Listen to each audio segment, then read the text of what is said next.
paraxá de hoje, ela tem algo muito forte, porque o que aconteceu com Yitro aconteceu conosco.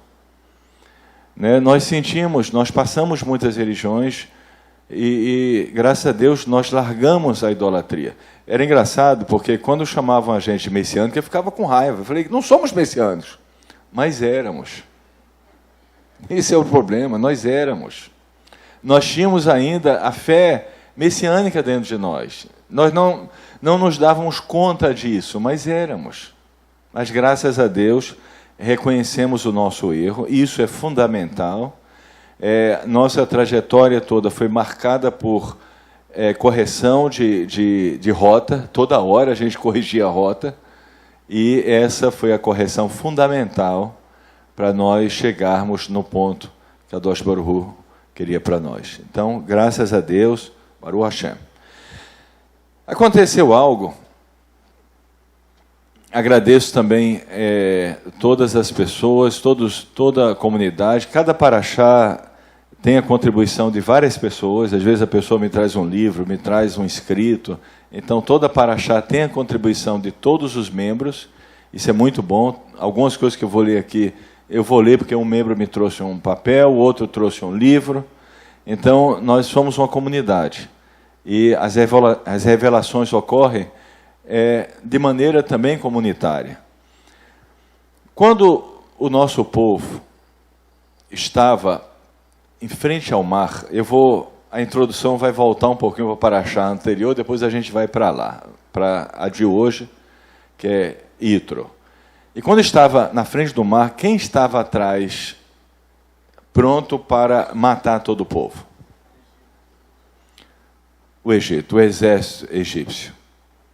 E imagine o sentimento, né, de todos os judeus que há poucos dias eram escravos, em frente ao mar, e atrás deles todo o exército egípcio. Então, houve 4 grupos que propuseram uma solução. Os rabinos contam isso, explicam isso. O primeiro grupo disse, vamos mergulhar no mar, vamos nos atirar no mar. Você acha que essa é a solução? É a solução? Então nós recebemos um esclarecimento, né, como esse, que Yeshua, Jesus, não é o Mashiach. E vamos dizer, vamos atirar no mar agora? Essa é a solução? Não. A segunda porção disse, vamos voltar para o Egito. É melhor ser escravo do que morrer. Nós vamos fazer isso? Que Deus nos livre. Que Deus nos livre. E alguns falaram isso. A terceira proposta. Vamos fazer guerra contra eles. Ou seja, vamos agora nos tornar um grupo que só vai falar a partir de agora disso. Combater Edom. Vamos fazer isso? Também não. Também não é a solução. Aí o quarto grupo disse, vamos rezar ao Eterno, vamos orar. Está certo ou errado? Errado. Errado. Se a gente só ficar orando, nada vai acontecer. Os 4 grupos estavam errados. Agora vamos ver a solução do Eterno. A gente vai ler aqui Êxodo 14, 13. Os rabinos, eles contam esse texto, essa Midrash, e ela é muito esclarecedora para nós nesse momento. 14, 13 diz, essa é a resposta do Eterno para esses 4 grupos. E Moisés disse ao povo, não temais, ficai, ou seja, fiquem firmes. Em outras palavras, não se joguem no mar. Primeira resposta. E vede a salvação que o Eterno vos fará hoje. Ou seja, não fiquem desesperados. Haverá uma salvação para vocês hoje. Porque os egípcios que vedes hoje, não voltareis a vê-los. Para quem ele respondeu isso? Para o segundo grupo. Vamos voltar. e ser escravos de novo. Não, vocês nunca mais vão ver os egípcios. Nunca mais, nunca mais. O Eterno lutará por vós, para aqueles que queriam lutar contra os egípcios. Ele falou, não, o Eterno lutará por vós. E vós ficareis calados, ou seja, não é só para ficar orando. Calem-se e escutem o que tem que ser feito. E ele disse, e o Eterno disse a Moisés, por que clamas a mim? Então a quarta opção de ficar só orando também não era a solução. Fala aos filhos de Israel que marchem. E tu levanta a tua vara, estende a tua mão sobre o mar e fende-o. E que os filhos de Israel entrem pelo meio do mar em seco.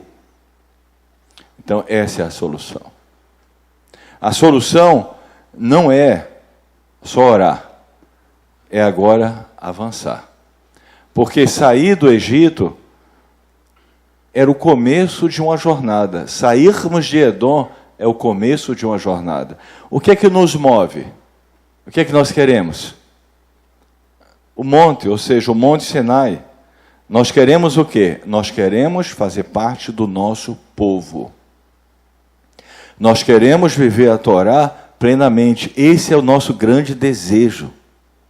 Quando nós colocamos as roupas, quando nós começamos a fazer as orações, é porque esse desejo ardia dentro de nós. Nós não sabemos viver de outra maneira.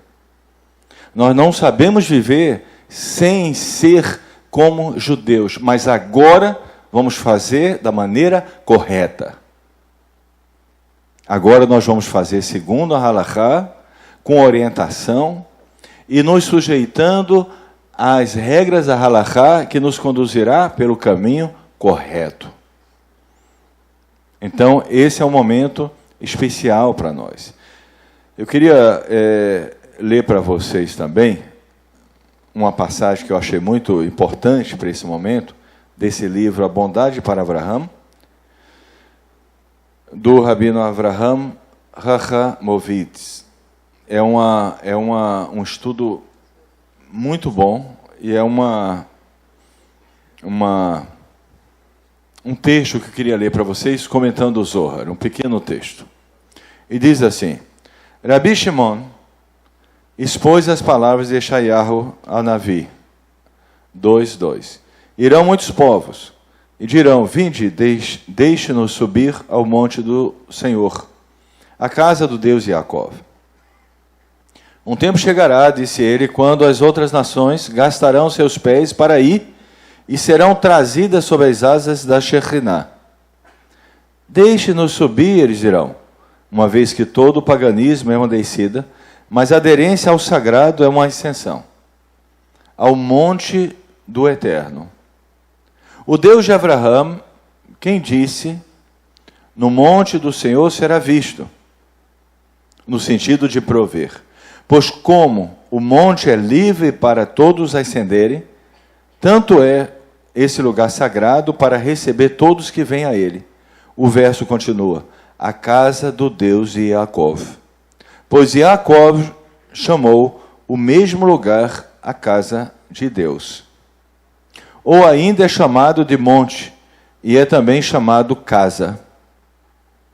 Apesar de que é a mesma esfera do divino, uma vez que é um monte para as nações do mundo, as quais precisam ascender se elas desejam ter um lugar sobre as asas da Shekhinah.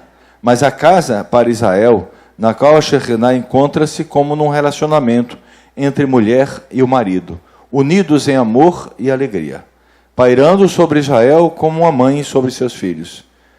De Itro nós lemos, e Itro veio com seus filhos para Moshe no deserto. Shemot 18:5. Quando é dito para Moshe, para que adicionar no deserto? Porque nisto repousa todo o significado da sua vinda, o deserto. Simbolizava o monte do Eterno, o lugar para o recebimento dos novos convertidos. Em outras palavras, Itro veio a Moshe com a intenção de se converter e entrar debaixo das asas da Shekhinah.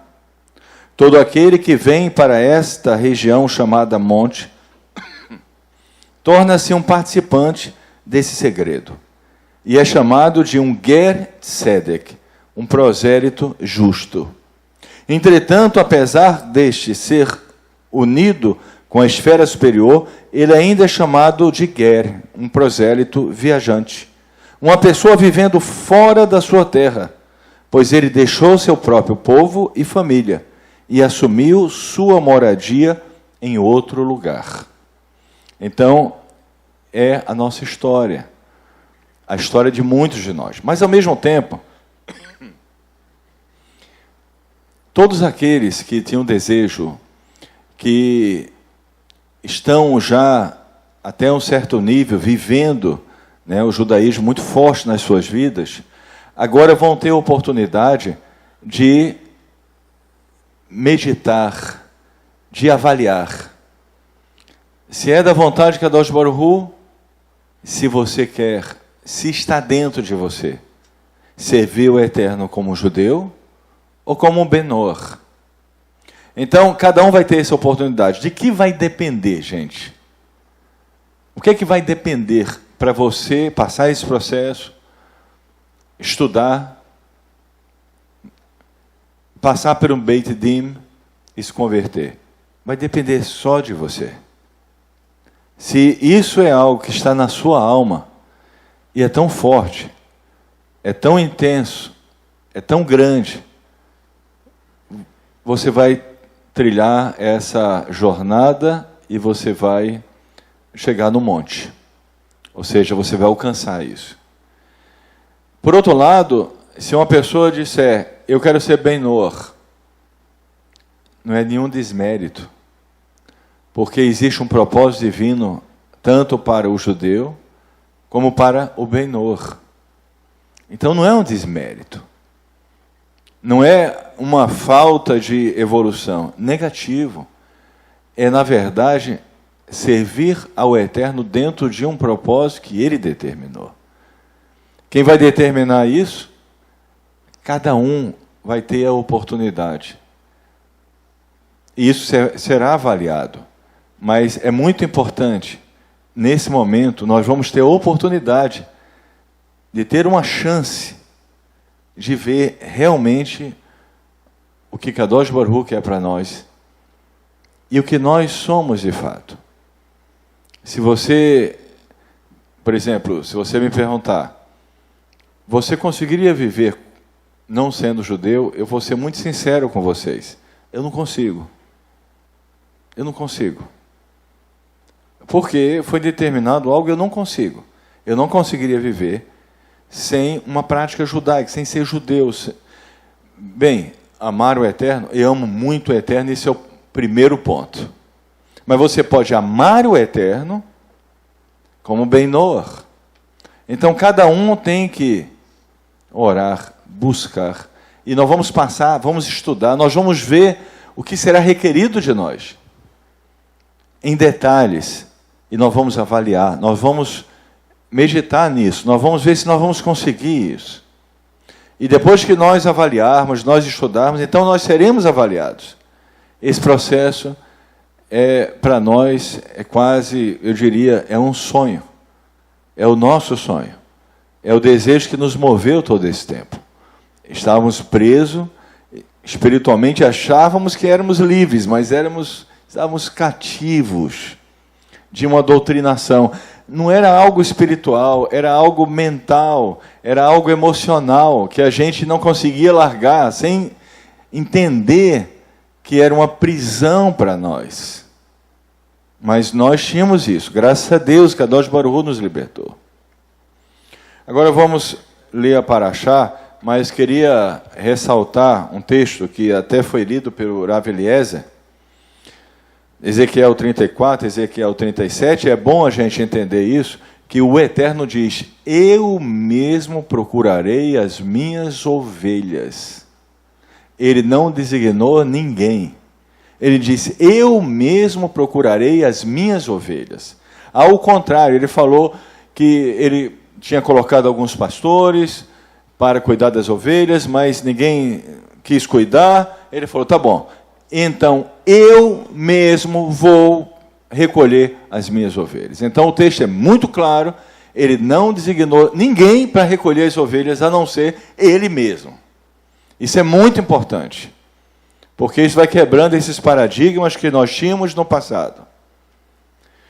Agora vamos abrir no livro de Êxodo,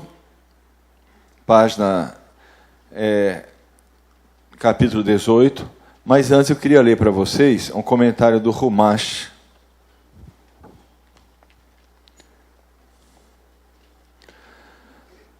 Edição Guttnick, livro de Êxodo, e diz o seguinte: assim, quando Itro, sacerdote de Midian, abandonou a idolatria e veio ao deserto, ele fez uma decisão bem pensada. E quando ele disse, agora eu sei que Deus é maior que todas as outras deidades. A nossa realidade, a nossa frase é um pouquinho diferente. A gente disse, só o eterno é Deus. A nossa frase foi, tentamos encaixar o Yeshua, o Jesus, dentro do Mashiach ben Yosef, mas não deu. Graças a Deus acordamos. Yeshua, Jesus não é o Messias, o povo judeu está certo nesses 2000 anos, só o eterno é Deus. Então essa foi a nossa experiência. Um pouquinho diferente da experiência de Jétro, mas com a mesma característica de reconhecermos. Nós estávamos errados nesse pensamento. E graças a Deus, nós reconhecemos. Isso é fundamental, isso é importante, porque isso traz conserto. E se nós queremos continuar na jornada, nós temos que ter humildade. Porque o orgulho não leva a nada. O orgulho não alimenta ninguém, o orgulho não ajuda ninguém. O orgulho só traz coisas ruins. A humildade, por outro lado, nos traz grandes benefícios. Então nós temos que cultivar esses sentimentos. E ele continua. Ele estava credenciado à Torá com a honra de um indivíduo estimado que testemunhou que a Torá é a maior sabedoria de todas. Desse modo, ele abriu mão da adoração de ídolos pela Torá. Hassidut ensina que há uma implicação sutil de adoração de ídolos. Em qualquer mitzvah que é feita por um motivo oculto, o adorador de ídolos olha para uma força diferente dele e uma mitzvah executada sem as intenções corretas. Também é um ato que é determinado por outro motivo que não a vontade de Deus. Então, você está cumprindo a mitzvah, mas tem alguma coisa errada nos conceitos, na visão. Obviamente, a comparação é extremamente remota. Até mesmo se uma mitzvah é executada pelas razões erradas, ou sem querer, ainda assim é uma boa ação.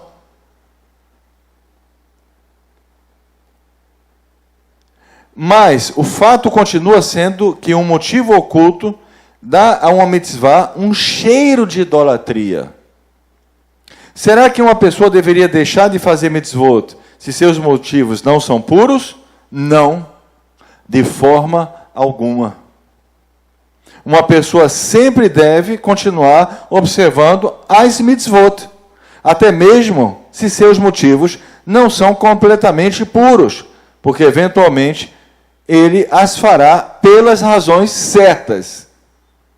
Então, a gente estava fazendo as coisas, mantinha a idolatria, mas de tanto fazer, Kadosh Baruch Hu abriu nossos olhos e nos libertou daquele pá. Então, ele se tornará como Itro, porque todas as boas ações que ele executou pelas razões erradas em sua adoração de ídolos anterior serão devolvidas a Deus.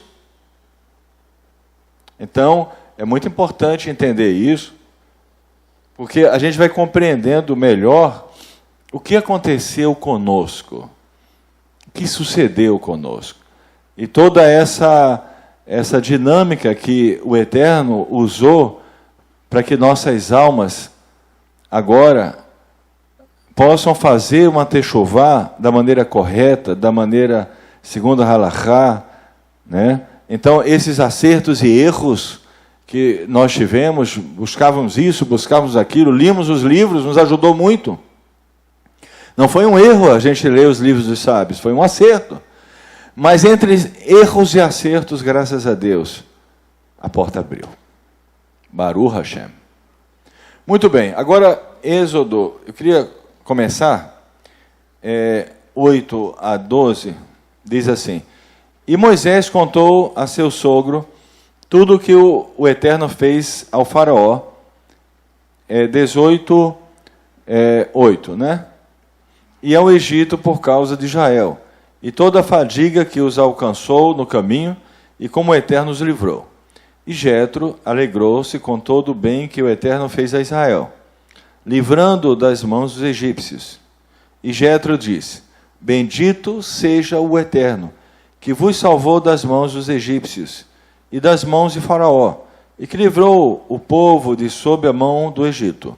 Agora sei que o Eterno é grande, mais que todos os deuses, porque com aquilo que pensaram destruir a Israel, foram destruídos.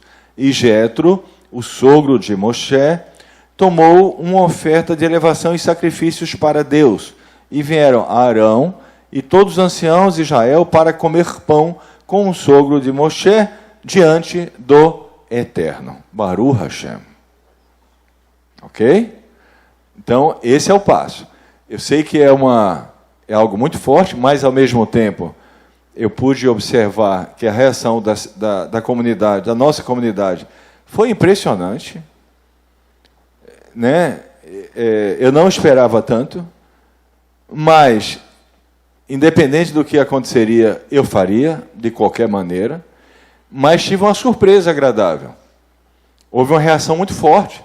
Assim, uma quantidade enorme de pessoas, praticamente, eu diria, um percentual quase 100%, com raras exceções que ocorreram. A grande maioria entendeu e continua caminhando. Baruch Hashem.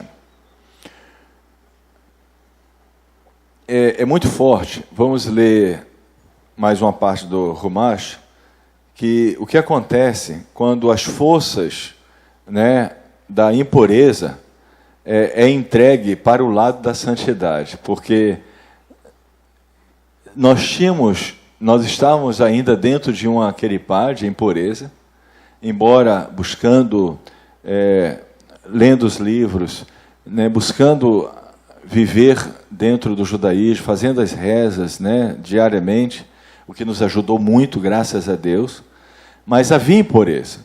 E o que acontece quando a impureza ela vai para o lado da santidade?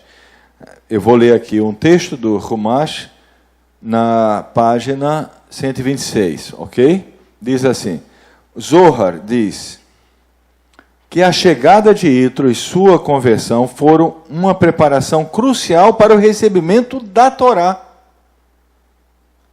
penetrando mais profundamente nos reinos espirituais do que as ações dos judeus. Todas as revelações que tinham acontecido na abertura do Mar Vermelho tinham sido revelações divinas elevadas, para que a Torá pudesse ser capaz de santificar até mesmo o espectro mundano. Era crucial que acontecesse um evento em que as forças da impureza e do mal fossem entregues para o lado de santidade. É muito forte isso. Porque o que aconteceu conosco, né, hoje em todos os lugares, né, as pessoas, toda essa paraxá, se lê, né, o decálogo, os 10 ditos que o Eterno deu e o Matam Torá, né, o ter dado a Torá, né, o presente da Torá para o povo judeu. Mas acontece nesse ano, né, que o nosso grupo participou também desse evento que move as forças da impureza para o lado da santidade. Então isso causa uma revolução espiritual. E foi o que aconteceu com Yitro. Haviam muitos milagres, mas faltava um evento. E Yitro, ele representou esse evento.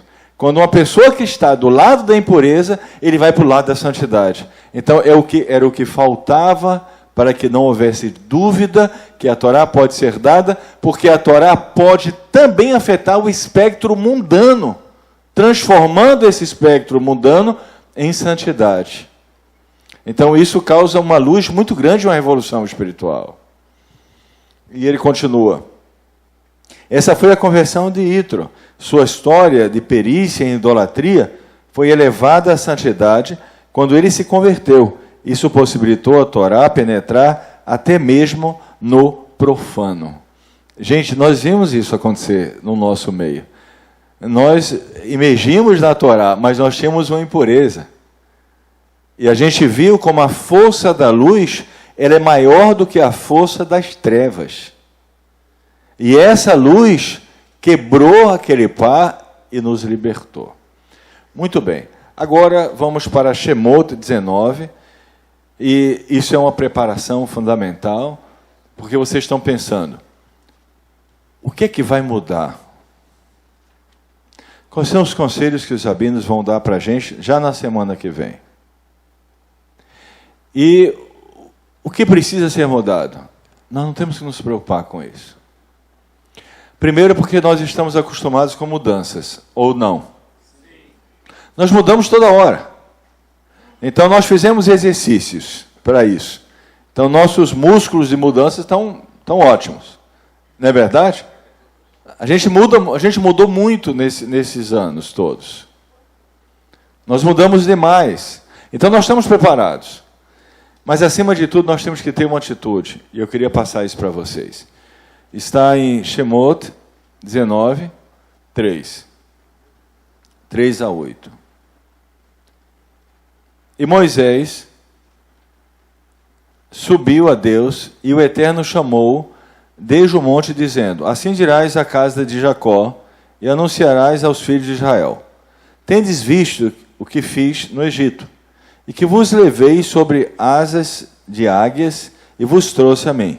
E agora, se ouvirdes atentamente minha voz, e guardardes minha aliança, sereis para mim o tesouro de todos os povos, porque toda a terra é minha.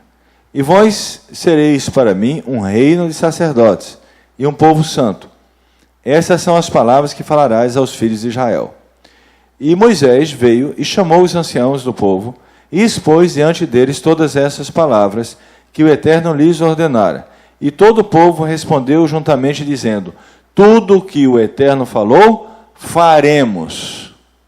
Então, essa é a atitude que nós temos que ter agora. Eu estou com essa atitude. Quem está com essa atitude?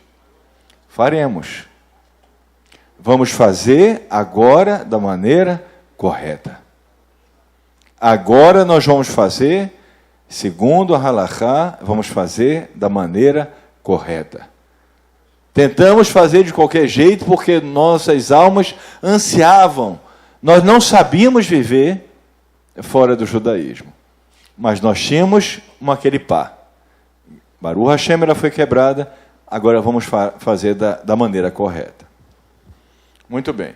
Agora, Shemot 20, 1 a 14. E Deus falou todas essas palavras, dizendo: Eu sou o Eterno teu Deus, que te tirei da terra do Egito, da casa dos escravos.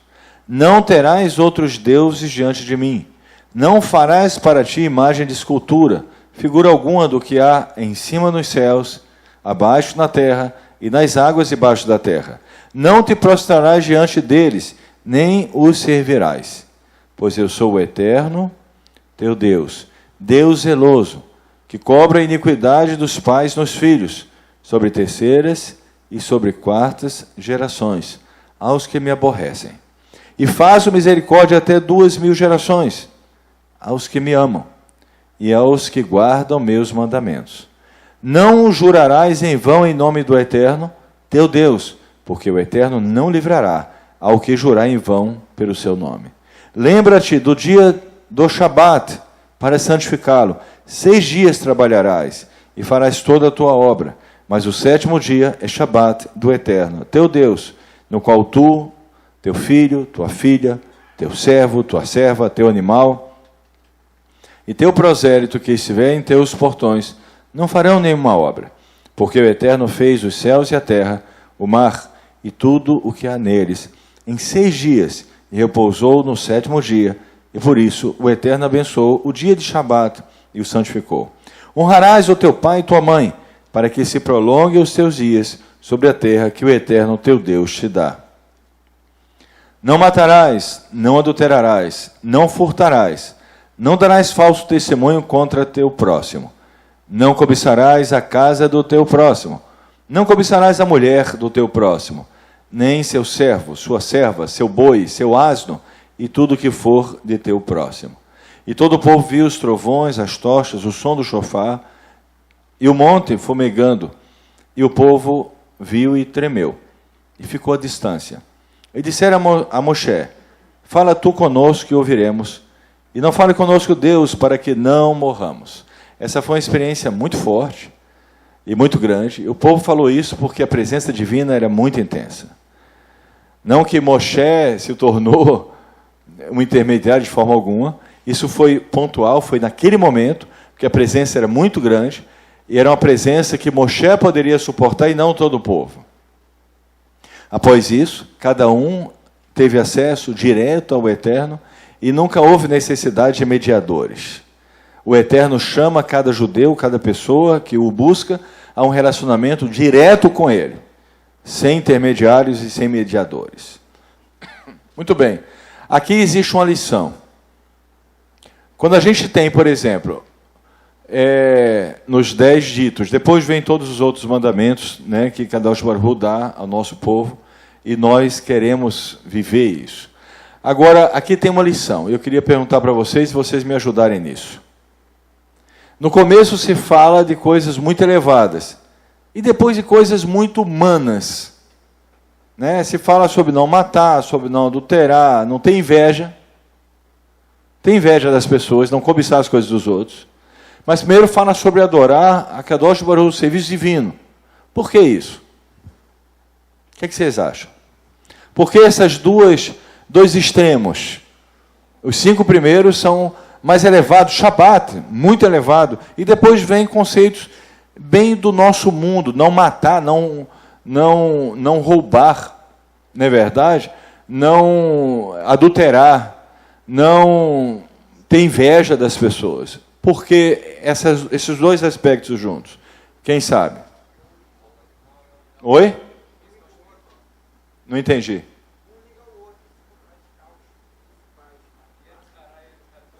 Um liga ao outro, Yetzirah, Yetzratov, o que mais? Essa é a resposta mais apropriada, eu diria, todas foram corretas, mas essa é a mais correta. O objetivo é trazer as coisas muito elevadas, as coisas muito espirituais, a um nível muito físico. Então, assim, de uma forma simples, quando você faz uma brahá para comer, para se alimentar, você está fazendo de um ato muito simples, físico, algo muito espiritual, uma dimensão muito grande. Então, o objetivo é trazer a santidade para baixo, ou seja, a substância física. Mais um ponto, gente, que é muito importante nós entendermos isso. De todos os milagres no Egito, existe um comentário de Erash sobre isso. Qual foi a coisa mais difícil de fazer? Qual foi a maior proeza? Abrir o mar? Primeira resposta. O maná, segunda resposta. Qual foi a coisa mais difícil? Quem falou isso? Tirar o povo do Egito. É isso aí. Esse foi o grande desafio. O fato de, na nossa realidade, nós sairmos de Edom, esse foi o grande milagre. Esse foi o grande desafio. E por isso, esse sentimento que nós tivemos na segunda à noite de festa. Eu sentia Beit El Shama em festa, porque foi uma libertação. A semana toda. Não, a segunda noite foi inesquecível. Parecia que a gente estava saindo da escravidão. O sentimento, só nós vamos entender isso, porque a gente estava preso sem saber, éramos escravos e não sabíamos. Nossas mentes eram cativas e nós achávamos que éramos livres. Na segunda noite, nós sentimos a libertação. Foi algo que será inesquecível. Eu marquei a data, o dia, que nós temos que lembrar desse dia. Né? Ele vai fazer parte da nossa história, da nossa, né, tudo que aconteceu conosco desde o começo, na nossa comunidade. Baruch Hashem. Gente, eu queria finalizar essa paraxá só passando para vocês algo importante. Qual é o coração que nós temos que ter agora? Qual é o coração que se deve ter? Fazer a vontade do Eterno. Reconhecer os erros cometidos. Não ter vergonha disso. Orgulho não alimenta nada. Orgulho não nos concede nada.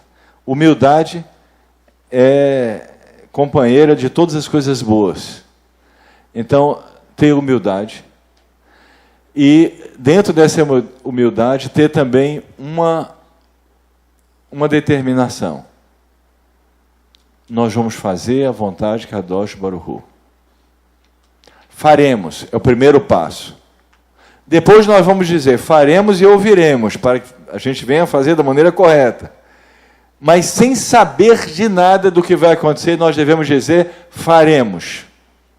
Alguém vai dizer, mas quais são as mudanças que vão acontecer? Faremos.